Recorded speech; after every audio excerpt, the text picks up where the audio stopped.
Buenos días, saludos a todos. Espero que estéis bien. Un feliz domingo en esta mañana. Eh, Llevamos un tiempo, desde que comenzó el año, que hemos compartido dos series. Una de ellas es Primero Dios, con sus 4 capítulos que hemos compartido. Y luego también hemos compartido recientemente la otra serie que se titula 2020 también nos enseñó. Hoy comenzaremos una nueva serie, así que te pido que estés atento. Y esa serie tiene 4 capítulos también. En esta mañana trataremos uno de ellos. Y la serie se llama o se titula Cerca del Maestro. Así que yo te animo a que tengas como digo, expectativa y un corazón abierto para que Dios pueda ayudarte. En esta serie aprendemos de 4 discípulos, cogeremos a 4 apóstoles y con circunstancias distintas, pero que estuvieron con Jesús, ¿no?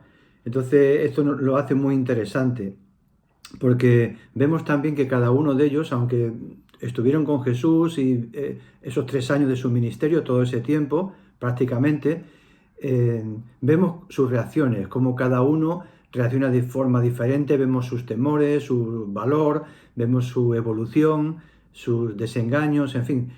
Yo te animo a que puedas también estar atento para aprender en esta serie que queremos comenzar. Hay una frase de Albert Einstein que él dice que nunca había conocido a nadie que fuera tan ignorante que no pudiera enseñarle algo. Entonces, partiendo de esta premisa, ¿cuánto más nosotros en esta mañana tenemos que tener un poquito de humildad, ¿no? Como Albert Einstein, ¿no? Para reconocer de que si él puede aprender de cualquier persona, cuánto más nosotros podemos aprender en esta serie de personas que son como los demás, pero que caminaron con Jesús, ¿no? Y sobre todo porque es la palabra de Dios que es la que vamos a utilizar para compartir esta serie. Así que en esta mañana me toca compartir el capítulo 1 y el apóstol que vamos a elegir es Juan, el apóstol Juan. No Juan el Bautista, sino Juan el apóstol, ¿no? Eh, un poquito acerca de los datos de Juan. Sí decir también que dentro de la serie, el capítulo 1, el título que le he puesto es Me enseñó a amar a Jesús. Y este es, digamos, el mensaje que yo me quedo con Juan, ¿no? De lo que él me enseña y aprendo de él. Lo vamos a desarrollar un poquito, así que pido que estés atento, pero que lo tengas presente. Hablamos un poquito de Juan. Juan se menciona en la Biblia, evidentemente, como uno de los autores del Evangelio, pero también saber que Juan era natural de una ciudad, Besaida, y también era hijo de Zebedeo. Su padre era un empresario que trabajaba en el tema de la pesca, por eso también ellos eran pescadores, y Juan también tenía un hermano que se llamaba Jacobo, que es lo que en la Biblia aparece como los hijos de Zebedeo, que son los dos los que forman parte de ese grupo que seguía a Jesús, de los 12 apóstoles, ¿no? Su madre se llamaba Salomé y ellos se cree que pertenecían a una clase acomodada, ¿no? Dentro de lo que eran las diferentes jerarquías sociales, ¿no? Entonces, como he dicho antes, Juan tiene en la Biblia, es autor en la Biblia de 5 libros. El primero de ellos es el Evangelio, el cuarto Evangelio, de los 4 Evangelios que tenemos en la Biblia. Juan escribe el último, el cuarto Evangelio suyo, y luego tiene también 3 cartas que escribe él, primera de Juan, segunda de Juan y tercera de Juan. Y por último tiene el libro que ya cierra la Biblia, que es nada más y nada menos que el libro del Apocalipsis, también lo escribe él, ya siendo muy mayor, 90 y pico años, estaba desterrado allí en una isla, digamos, por causa de la persecución que había de Roma, ¿no? Y luego finalmente él ya muere posteriormente fuera de allí, ¿no? Pero es posiblemente el discípulo que más vivió en cuanto a años físicos. Ahora, ¿qué aprendemos de la vida de Juan? Eh, pues una de las cosas que a mí me enseña, pensando en Juan, es lo que acabo de decir, que él me enseña a amar a Jesús. Y me enseña a amar a Jesús porque, digamos que Juan era conocido como el discípulo amado, o el discípulo del amor también, ¿no? Y lo primero que yo aprendo de él es el amor que él tenía hacia Jesús. Es lo primero que yo aprendo de él cuando me acerco a su vida, a su testimonio, ¿no? Y esto de que Juan era el discípulo amado no es un invento, sino que lo tenemos en varios textos. En Juan, el Evangelio de Juan capítulo 13, versículo 23, nos habla de que era el discípulo amado, que amaba a Jesús.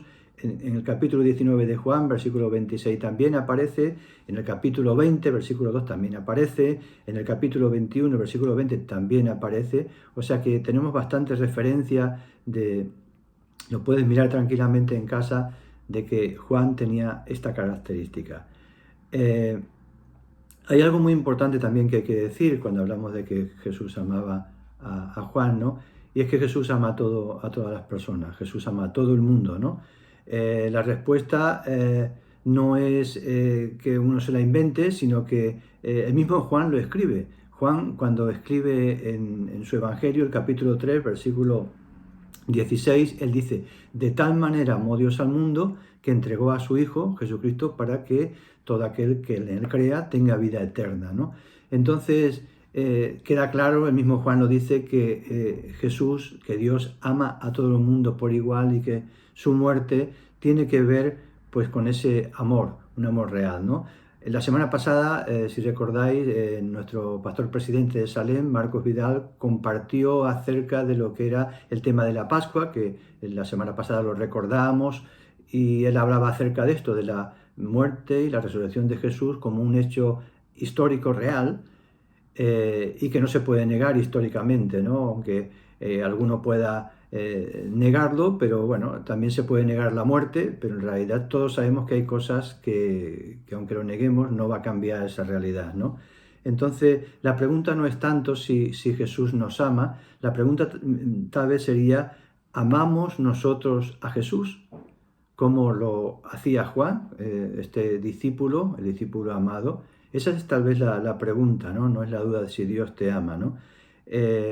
Porque también hay otro punto, que cuando hablamos del amor de Dios, prácticamente en todos los evangelios, no en el de Juan, prácticamente en todo y en la Biblia se nos habla de eso, de que Dios nos ama, ¿no? Pero hay una diferencia con el evangelio de Juan y sus cartas, ¿no? Y es que el amor de Dios es el centro, no que aparezca algo, sino que es el centro de sus enseñanzas, de sus cartas. Es el centro precisamente por esto, ¿no? Por esa pasión que tenía Juan, por ese amor a Jesús, ¿no? Y, y de estos datos se desprenden varias cosas, ¿no? Que podemos leer en la Biblia a lo largo de diferentes textos, ¿no? Que vemos también que Juan era uno de los tres que Jesús cogió para tener más intimidad. Él cogió a 12 apóstoles para enseñarles y estar con ellos, compartir con ellos, pero dentro de esos 12 había tres y Juan estaba dentro de ese grupo. Los otros dos era el apóstol Pedro y era también Jacobo, que era su hermano. O sea, los hijos de Zebedeo eran Jacobo y Juan. O sea, entonces, junto con Pedro. Juan formaba parte de ese grupo más reducido, donde tuvo también cosas que otros no pudieron ver y compartir por estar más cerca de Jesús, ¿no? A ellos, a los tres, hay varios textos, ¿no? En Marcos capítulo 5, cuando se habla de la hija de Jairo, que Dios fue a sanar, que estaba enferma. Cuando él entra allí a la casa, solo deja pasar a los tres, ¿no? Pasan los tres para hacer ese milagro. Luego también cuando Jesús sube al monte de la transfiguración, un texto excepcional, ¿no? Donde aparece que Jesús, cuando sube a ese monte, se transfigura, ¿no? Y aparecen allí Elías y Moisés también, que era algo que los tres apóstoles, tanto Pedro, Jacobo como Juan, estaban allí, se quedaron pasmados, no sabían ni qué decir lo que estaban viendo. Fue una experiencia extraordinaria. Él también, Juan, pudo ver esto, ¿no? Luego también, más adelante, cuando Jesús ya llega el momento de su muerte, que está en Getsemaní, que sabe él perfectamente que se va a entregar para ser crucificado, él le pide a tres de ellos, de los 12, le pide a tres que oren por él, para tener fortaleza, ¿no? Y entonces específicamente coge también a Juan, a Pedro y a Jacobo, ¿no? Y incluso hay otro dato también que demuestra esta cercanía con Jesús de forma especial, es que cuando está Jesús allí en la cruz, solamente la Biblia menciona de los apóstoles, solamente menciona que allí estaba Juan, no menciona a ninguno más, solo estaba allí Juan. Posiblemente los demás se habían huido pensando que se había perdido todo, Jesús estaba crucificado, ¿no? Y que ya no tenían ninguna esperanza más que ocultarse y evitar ser perseguido. Entonces, el único que aparece en la Biblia que está allí es Juan. De hecho, cuando Jesús está en la cruz, ¿no? Todavía consciente, también estaba María, la madre de Jesús, y algunas mujeres más, pero él nos narra en Juan capítulo 20, él mismo lo narra Juan, dice que en primer día de la semana, perdón, que es otro texto, ¿no? Este que he dicho es Juan 19, un capítulo antes, Juan 19, 16, dice que Jesús vio a su madre que estaba allí delante, en la cruz, ¿no? Y entonces vio también que estaba allí Juan. Y dice exactamente la Biblia que cuando vio Jesús a su madre delante desde la cruz, y al discípulo a quien él amaba, que es Juan, que estaba presente, dijo a la madre: mujer, he ahí tu hijo. Y después se dirigió al discípulo, a Juan, y le dijo: he ahí tu madre. Y desde aquella hora, con ese pequeño mensaje que Jesús le daba a entender a Juan de que ahora Juan cuidaría de su madre. Posiblemente se da a entender también, entendemos, aunque no lo dice la Biblia, que el padre de Jesús, José, es posible que hubiera muerto porque no aparece en otros textos, ¿no? Así que le deja a Juan esta responsabilidad de ocuparse de su madre, ¿no? En esa vida física. Entonces, también hay otro dato, ¿no? Que cuando María Magdalena, ese sí es el capítulo 20 de Juan, se dirige al sepulcro, ya va allí por unas especias, ¿no? Aromáticas, sin ninguna esperanza de que hubiera resucitado, ¿no? Ni, como ninguno de los apóstoles, todos estaban ahí encerrados. Entonces, cuando María Magdalena se da cuenta de que el sepulcro está abierto y Jesús no está, va rápidamente y da aviso a Pedro y también a este discípulo. Y los dos salen corriendo, tanto Pedro como Juan salen corriendo hacia el sepulcro. No sé si también por más pasión Juan o porque era más joven, llega antes que Pedro allí al sepulcro y ve que allí no está, ¿no? Entonces, es interesante, ¿no? Como luego posteriormente también lo menciona Pablo en Gálatas capítulo 2, que tanto Pedro como Jacobo y Juan fueron columnas de la iglesia de Jerusalén, ¿no? Esto también nos habla de la trascendencia, de ese resultado, de esa comunión con Dios y cómo Dios luego le usa como columna en la iglesia. Ahora, la segunda cosa que veo, que vemos en Juan, aparte de ese amor a Jesús, es la transformación que hay en su vida. Y eso es fantástico, porque el amor sí parece bonito, pero no hablamos de un amor sentimental, hablamos del amor de Dios, que tiene poder para transformación. Entonces vemos en la segunda parte, que vemos en Juan, una transformación en su vida. Juan no era así cuando él comenzó a seguir a Jesús, ¿no? Vemos en Marcos capítulo 3 que cuando Jesús elige a los 12, al principio de todo, cuando Jesús llama a los 12 y los elige como apóstoles, concretamente tanto a Juan como a su hermano Jacobo les pone un nombre, como un apellido, y le pone el apellido de Boanerges, o hijos del trueno, ¿no? Que hay quien dice que este nombre que le pone se piensa que es porque tenían un carácter muy fogoso, un carácter muy impetuoso, puede que incluso hasta agresivo, ¿no? Y esto lo vemos en texto, no es que lo diga específicamente, pero vemos en texto como hay algo de esto, ¿no? Porque luego cuando empiezan a seguir a Jesús y empiezan como los demás durante 3 años siguiendo a Jesús, ¿no? En Lucas capítulo 9 se nos enseña cómo Jesús reprende tanto a Jacobo como a Juan, los hijos de Zebedeo, estos hijos del trueno que tenían ese nombre, porque ellos entran a una aldea de samaritanos para preparar para que iba a llegar Jesús, y los samaritanos no le reciben, le rechazan, porque sabemos que había esa confrontación con los judíos y ellos iban a Jerusalén, ¿no? Entonces, tanto viendo Jacobo y Juan, dice la Biblia, ellos le dijeron a Jesús: ¿quieres que enviemos fuego del cielo y los destruya a estos samaritanos como lo hizo Elías? Ese era digamos, el ímpetu, esos hijos del trueno, ¿no? Que tenían de nombre cuando empezaron, ¿no? Entonces Jesús ahí le dice, vosotros no sabéis de qué espíritu sois, ¿no? Le dice, porque el Hijo del Hombre no ha venido para perder las almas de los hombres, sino para salvarlas. Y se fueron a otra aldea, ¿no? Así que vemos también ahí como ese carácter, ¿no? que vemos en esos hijos del trueno, ¿no? Y en Lucas capítulo 9 se nos habla también que en otra ocasión, ¿no? Eh, eh, vemos como había un grupo de seguidores de Jesús que no estaban con los 12, estaban aparte hablando de Jesús y querían echar fuera demonios en el nombre de Jesús, y Juan concretamente se lo prohíbe porque no iban con ellos, ¿no? Y una vez más Jesús le dice a Juan, ¿pero qué estás diciendo? Si el que no es contra nosotros es con nosotros, o sea, déjale. Entonces, ese también carácter de autoritario, ¿no? de sectarismo, también es corregido una vez más por Jesús, ¿no? Y tenemos también otro hecho que lo conocemos, ¿no? Que en un momento determinado, en Marcos capítulo 10, versículo 35, vemos también que tanto Juan como Jacobo, los hijos de Zebedeo, ¿no?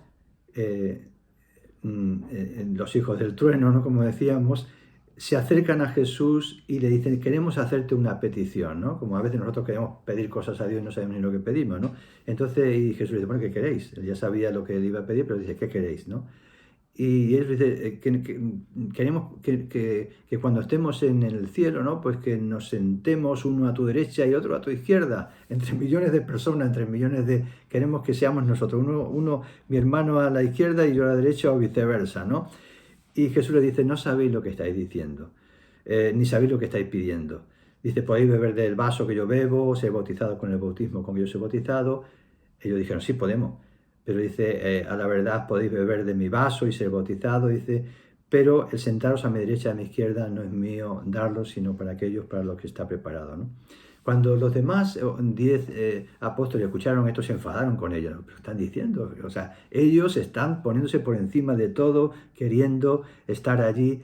Bueno, es lo que vemos muchas veces, ¿no? Que no aprendemos, ¿no? Porque esta es una enseñanza que está reflejada para que aprendamos, ¿no? Que en realidad, y Dios usa esto para decirle que el Hijo del Hombre, él termina diciendo que entre ellos no tiene que suceder esto, que el Hijo del Hombre no ha venido para ser servido, sino para servir. Y este ejemplo todavía sigue siendo un motivo de conflicto, ¿no? Que lo vemos en tantos cristianos, en tantos discípulos, y nosotros mismos vemos como hay un trabajo de ese amor de Dios en nosotros para que eso sea corregido, para que pasemos de ser trueno, ¿no? Que vamos ahí arrasando, y pasemos a ser herramientas en las manos de Dios, ¿no? Con ese amor de Dios, ¿no?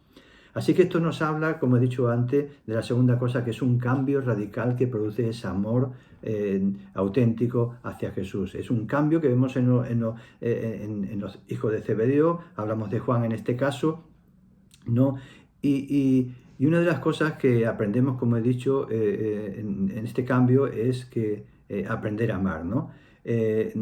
Como he dicho antes, cuando Jesús les llamó, pues Juan tenía ese carácter duro, tosco, intolerante que hemos visto antes, ambicioso, yo quiero estar, celoso, explosivo, etcétera, etcétera, ¿no? Y años después es curioso cómo estuvieron 3 años con Jesús en ese ministerio, y años ya después, ¿no? Cuando ya vemos posteriormente, vemos que de ser hijos del trueno es apodado Juan como el apóstol del amor. Es interesante un cambio tan radical, tan bestial. Es posible el cambio radical. No es que Dios no lo quiera producir, sino que también depende de la actitud que tengamos nosotros, ¿no? Y el recorrido y el caso que hagamos a todas las correcciones que Jesús nos hace, como les hizo a ellos, ¿no? Que tuvo que ser duro. Es muy fácil de leer, pero tiene que ser frustración, que Jesús me corrija, ¿no? Sin entenderlo muchas veces, ¿no? Entonces, Juan nos enseña que lo que ocurre cuando dejamos que el amor de Dios se perfeccione en nuestra debilidad, como decía también Pablo, ¿no? Ese amor de Dios que en nuestras debilidades se perfecciona y produce una transformación, ¿no? Entonces, hay 2 elementos, ¿no? Que yo he anotado que produce ese cambio del amor de Dios en ellos, ¿no? Hay 2 elementos. Hemos dicho ese amor de Dios, pero ese amor de Dios, para que sea real, tiene que producir cambio. Y esos cambios, ¿cómo se ven? ¿Cómo se ven? Pues se ven, como también lo dice en Primera de Juan, capítulo 2, el apóstol dice, el que dice yo le conozco a Jesús y no guarda sus mandamientos, el tal es mentiroso y la verdad no está en él. Pero el que guarda su palabra, y en este verdaderamente el amor de Dios se ha perfeccionado. Por esto sabemos que estamos en Él. El que dice que permanece en Él debe andar como Él anduvo. Entonces, una de las cosas que vemos que produce ese cambio es la obediencia. Vemos a Juan como una persona obediente y que él resalta en su carta, ¿no? Ya mayor, dice eso, ¿no? Que el verdadero amor se traduce en que la persona obedece a Dios, en que la persona se preocupa de obedecer a Dios. No es decir, yo amo a Dios y hago lo que quiero, no, eso es un amor que no tiene nada que ver con el amor de Dios. El amor de Dios está ligado a obedecerle, a seguirle. La intensidad del amor de Dios es proporcional también a su misericordia, pero también se traduce en que si realmente ese amor nos toca, queremos obedecer a Dios. No ya tanto como una resignación, sino como algo que nos agrada obedecer a Dios, ¿no? Hace poco, ¿no? Bueno, pensando en mis nietos, ¿no? Pues uno ve cómo va creciendo, ¿no? Cuando yo los veo de tarde en tarde por esto de la pandemia, ¿no? Que apenas nos podemos ver, a veces quedamos en el parque al aire libre o quedamos también para jugar al tenis como el otro día, ¿no? También al aire libre. Y es interesante como cuando un niño es pequeño, pues sabemos que simplemente con comer y dormir es suficiente para que crezca. Pero evidentemente cuando vamos creciendo ya no es suficiente. Hablo ahora como cristiano en la vida espiritual. Al principio leemos la palabra de Dios, la guardamos, escuchamos, no entendemos nada y vamos creciendo. Pero llega un momento cuando ya llevamos un tiempo con Jesús que queremos ser discípulos, no vale solamente con comer, escuchar la palabra y dormir. Tenemos también que ponerla en práctica, tenemos que ejercitarla. Si no ejercitamos, como dice Juan, el amor de Dios no se perfecciona. Estamos en un amor que está muy lejos de lo que es el amor que Juan llegó a conocer, ¿no?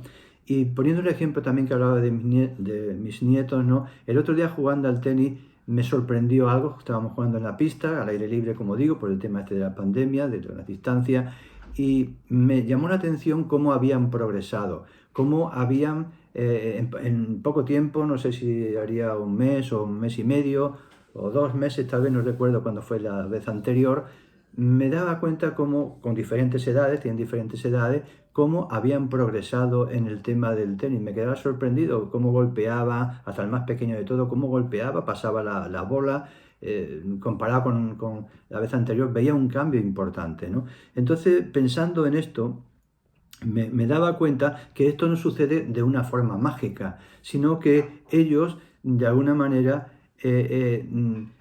tienen un profesor y tienen también un compromiso semanal para ir a practicar esos golpes y para entrenarse semanalmente, ¿no? Eh, entonces, a veces sucede lo mismo, ¿no? Hay personas que piensan, y siguiendo el símil del tenis, ¿no? Y cualquiera que conoce el tenis o cualquier deporte sabe perfectamente que aunque una persona tenga una raqueta de tenis como la de Federer o Nadal o la que tú quieras, ¿verdad? Si tú simplemente la tienes pero no practicas de forma regular con ella, no vas a crecer nunca, vas a estar siempre en el mismo lugar o incluso peor, porque puedes perder lo que has aprendido, ¿no? Entonces uno puede tener 40 años y tener una raqueta desde que tenía 2 años, pero no ha aprendido absolutamente nada. Entonces esto pasa también con la vida espiritual. Uno puede llevar, y de hecho pasa como pastor, he visto muchas veces personas que llevan muchos años en la iglesia, que tienen la raqueta en la mano, se dice yo soy cristiano, tengo la Biblia en la mano, pero no han ejercitado en obediencia lo que es lo que Dios nos pide, como dice Juan, para que ese amor se perfeccione, ¿no? Entonces, siguen teniendo muchos años que conocen a Dios, pero siguen siendo unos bebés espirituales, ¿no? Entonces, es importante que entendamos esto, que Juan lo que está diciendo, que para que haya un cambio, tiene que haber ese entrenamiento con regularidad de poner en práctica lo que el maestro en este caso nos enseña, ¿no? Ellos obedecían, siguiendo el símil ellos obedecen a su entrenador, no es que tengan un entrenador y el entrenador le diga coge esto y cógelo así y ya con eso es suficiente. No, hay que practicar, hay que equivocarse, hay que caerse, hay que levantarse, ¿no? Pero al final siempre hay un resultado, ¿no? Y tenemos a Dios que nos ayuda, ¿no?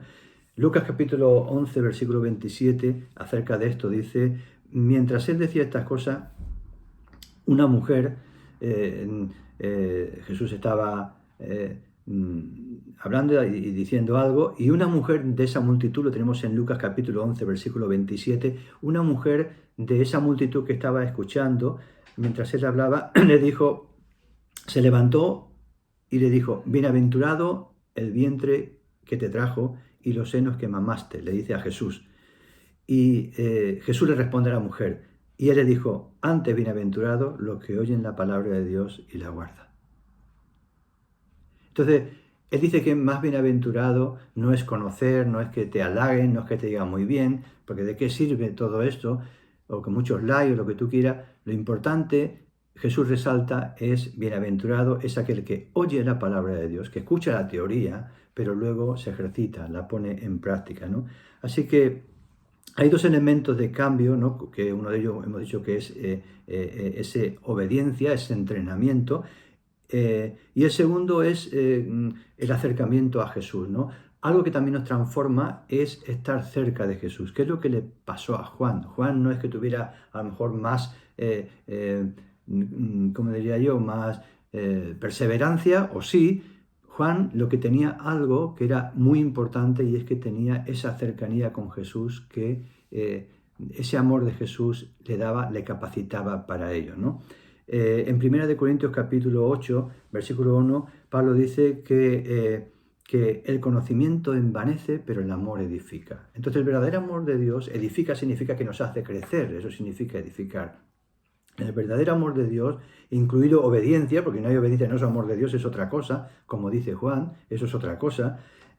Entonces Juan escribió, es interesante como Juan, este es un punto que me encanta, ¿no? De Juan, dice, porque Juan no solo escribió acerca de que Dios nos ama, como lo vemos en muchas partes de la Biblia, sino que Juan usó una palabra que no había usado ninguno antes, y es que él define en 1 de Juan capítulo 4, versículo 8, dice, Dios es amor. El que no ama no ha conocido a Dios, porque Dios es amor. Y lo vuelve a repetir en el versículo 16 de 1 de Juan capítulo 4, dice, nosotros hemos conocido y creído el amor de Dios que tiene para con nosotros, y Dios es amor. El que permanece en amor permanece en Dios, ¿no? Y entonces, él utiliza esta definición de Dios es amor que antes no se había utilizado anteriormente. Y esto puede que no tengan, que pase desapercibido, como a mí me ha pasado en otras ocasiones, pero me daba cuenta estudiando esto, ¿no? De que hay una gran diferencia en saber que Dios me ama, o que Dios tiene la capacidad de amar, en decir lo que dice Juan, que Dios es amor.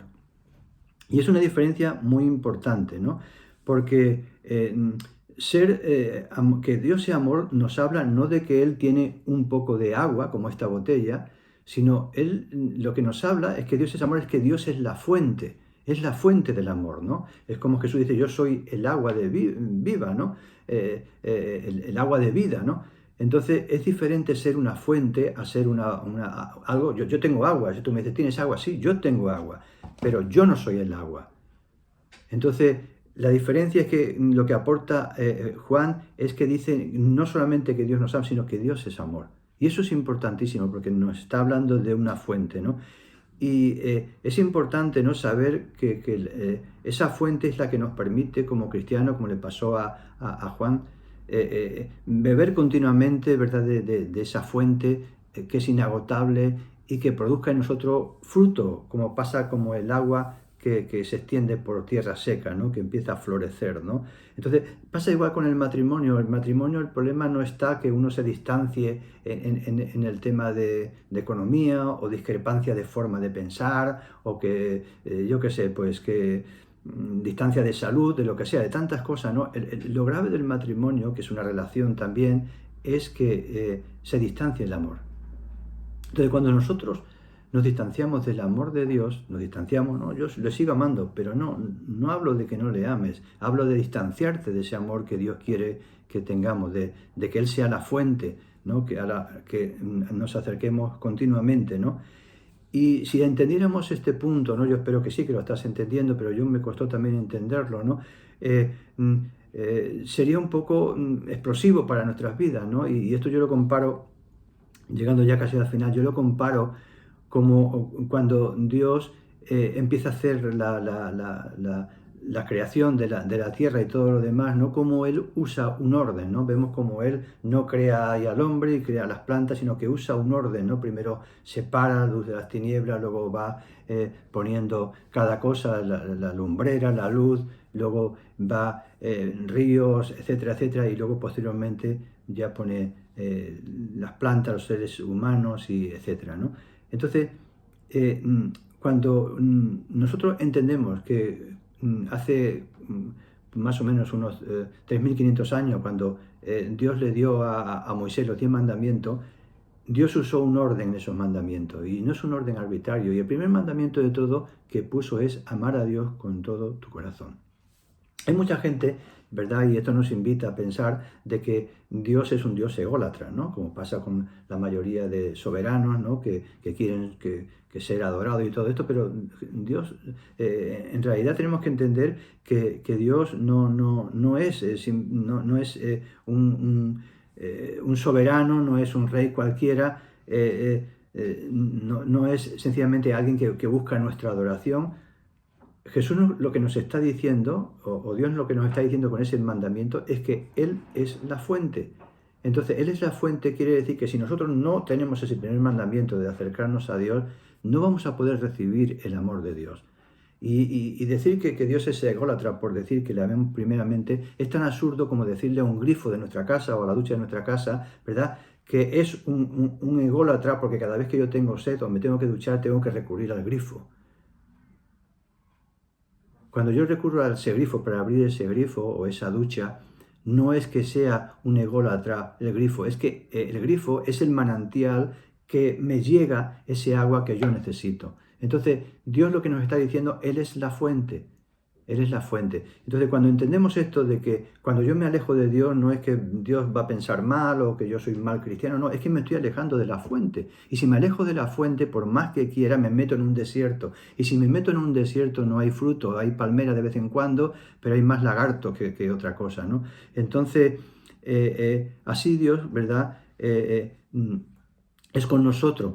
Dios nos pide que le amemos porque Él lo que quiere es darnos, es que podamos beber de Él, de lo que Él tiene, ¿no?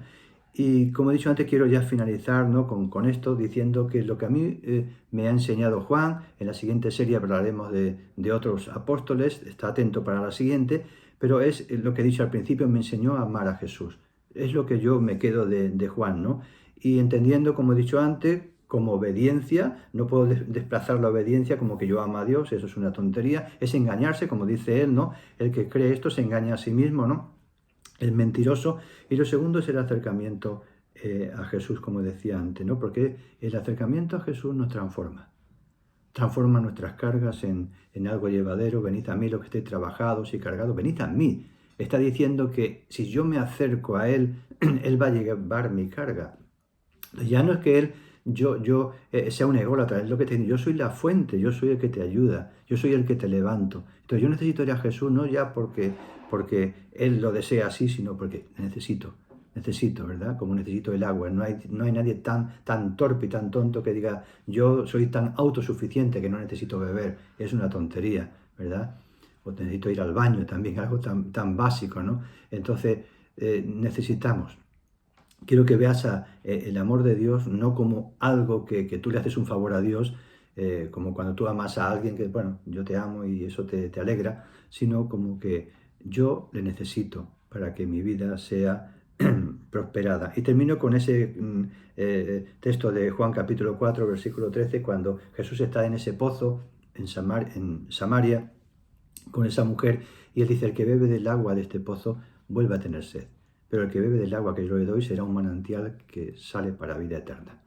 Así que yo te animo a que en esta serie te quedes con esto, que puedas indagar y ver cómo vemos que Juan nos enseña a amar a Jesús. Y eso tiene un resultado fantástico. Y medita sobre ello, simplemente medita y espero que te pueda ayudar. Recibe un fuerte abrazo, Dios te bendiga. Saludos.